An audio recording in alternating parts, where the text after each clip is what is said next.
ल यो क्वेसनमा चाहिँ कुन कुन सेन्टेन्सहरू स्टेटमेन्ट हो कि होइन र स्टेटमेन्ट हो भने सही हो कि गलत हो, ट्रु हो कि फल्स हो भन्ने कुरा पत्ता लगाउनु भनेको छ।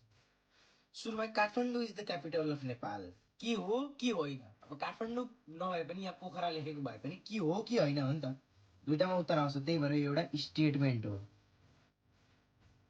के हो त, हो कि होइन? हो नि त, त्यही भएर हामी ट्रु पनि लेख्छौँ। नेपाल एक्सपोर्ट्स ओइल के गर्छ कि गर्दैन? उत्तर दुईटा कुरामा छ नि त, त्यही भएर यो एउटा स्टेटमेन्ट हो। अब गर्छ कि गर्दैन त? गर्दैन, त्यही भएर हामी फल्स लेख्ने। 3 + 5 = 8 के हो कि होइन? कि 7 हो कि 8 हो कि 9 हो कि केही हो होइन? कि हो कि होइन? स्टेटमेन्ट। अब हो कि होइन त? हो नि त, त्यही भएर हामी ट्रु पनि लेख्ने।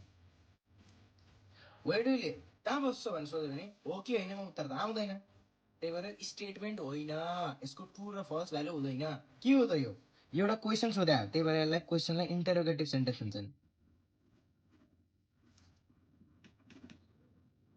अब यसको यस नो ट्रु फल्स हुँदैन। अन्डरस्ट्यान्ड लजिक, लजिक बुझ। अब यसको त हो कि होइन त आउँदैन। यो एउटा के हो? काम हराएको। काम हराउनलाई के भन्छन्? Imperative sentence. Oh how beautiful the scene is, आहा कति राम्रो दृश्य रहेछ। कति राम्रो दृश्य रहेछ भन्नु त हो कि होइन भन्न त उत्तर आउँदैन। यो त उसले सुनाएको हो, आफ्नो भावना पोखेको हो।